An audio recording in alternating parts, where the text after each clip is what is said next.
welcome to this channel. Today in this video, I'll be trying 3 different air fryer recipes. Not all of them are air fryer recipes, 2 of them are, and we'll see how it went. And as you can tell by the thumbnail and the title of the video, this is going to be, one of the recipes is going to be cooking pooris in air fryer. Let's see, was it successful or not? So for the first recipe, I'm going to try making puris in an air fryer. For the dough, I've taken whole wheat atta as the base with paneer mixed in for a protein boost. I've also added some ajwain for that classic flavor. I kneaded it into a standard puri dough, but here's where things got interesting. A YouTube recipe suggested that before air frying, you should briefly dip the rolled out puris into hot water, essentially mimicking whatever hot oil does to puri when you deep fry them. The idea is that this heat helps them puff up before the air fryer finishes the job.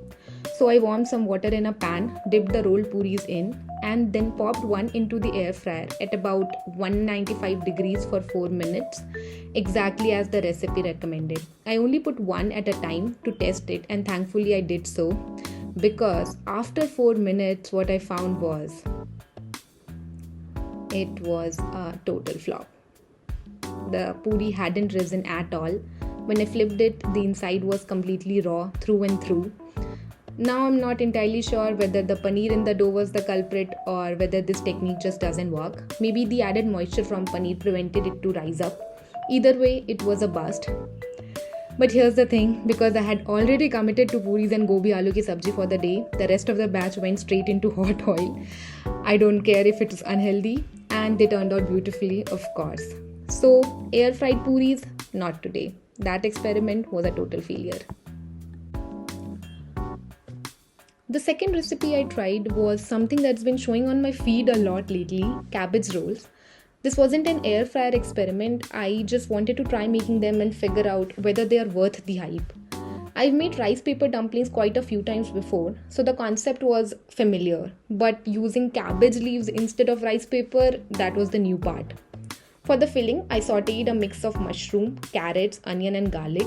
And for seasoning, some black pepper, salt, a splash of light soy sauce, some dark soy sauce, and some pizza pasta sauce to round it out. No measurements here because I feel like this is the kind of recipe where you cook by instinct and you adjust the taste to your own taste profile. And at the very end, I folded in some paneer, some grated paneer, because that's what I've been adding to everything lately. If I had some spring onions on hand, they would have gone in too because they really do elevate the flavor in a big way. Once the filling was done, I set it aside to cool. Now, the cabbage. This was, without a doubt, the most frustrating part of the whole process because to peel those leaves off in one clean whole piece, it was very, very, very difficult. They kept tearing right in the middle, and I went through a couple of attempts before I think I finally got one leaf intact. I rinsed them, then boiled then boiled them in hot water until they were soft and peelable.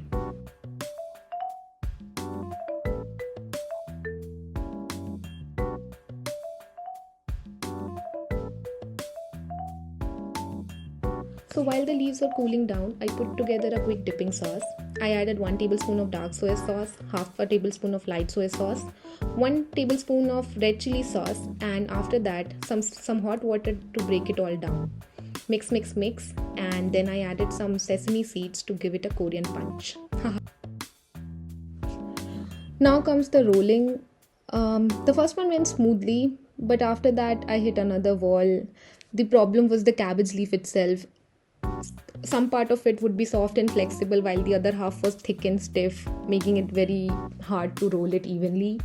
I managed to get them into some sort of shape, but they refused to hold. And since I didn't have toothpicks, yes, I used matchsticks. I know, not my proudest moment, but we work with what we have.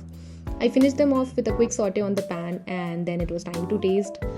The verdict: the rolls were uneven, thick and chewy in some parts, soft and delicate in others. So the verdict is that rice paper over cabbage rolls.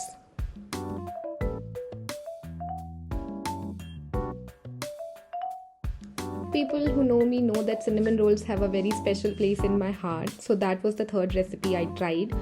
My sister has already tried this recipe before, but this was my first time my first attempt at this. I started by warming 1 cup of milk. To that, I added half a cup of white sugar and a teaspoon of yeast, gave it a good mix, and set it aside for 10 minutes. When I came back, it had bloomed beautifully. For the dough, I took about 2.5 cups of all purpose flour and brought the milk mixture into it, combining everything into a rough, shaggy dough. Then came the butter and a splash of vanilla essence. Now, at this point, I could tell the dough was getting stickier than it should be. I thought with time the dough would absorb the moisture, but the stickiness wasn't going anywhere. I dusted in some more flour and tried to knead it back to life, first with a chopstick, then with my hands. But sometimes it just doesn't go how you plan. So the dough was not coming along at all. I was hesitant to add too much flour, knowing it can make the rolls dense and heavy. So I did what any modern home cook does. I went and asked ChatGPT for help, and it gave me the same answer: add more flour, but slowly and patiently. So that's exactly what I did.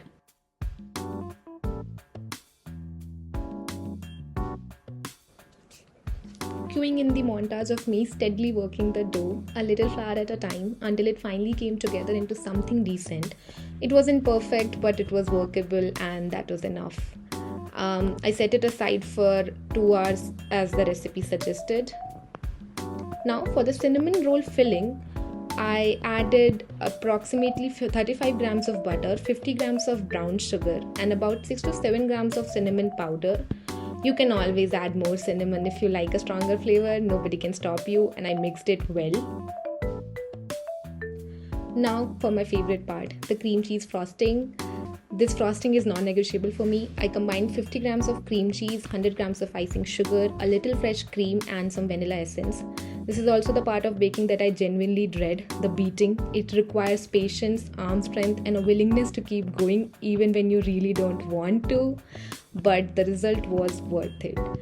A silky, smooth, creamy frosting that looked and smelled incredible. After that, when I came back to the dough of about 2.5 hours later, it had more than doubled in size. It was practically overflowing the bowl. Now, to roll out the cinnamon sheet, I dusted the counter briefly and then rolled it into a wide, even rectangle. Not too thin, not too thick, just enough that each layer of the roll would have some substance.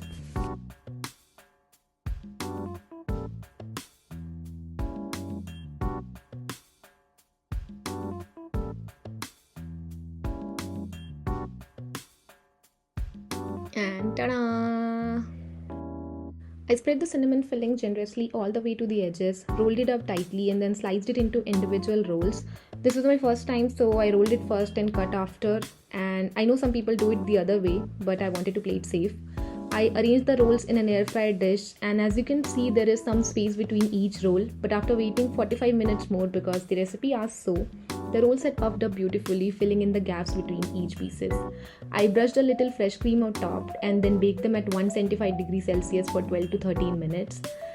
You want to see the result? The result was that they were perfectly golden, impossibly soft, and absolutely delicious. Yay!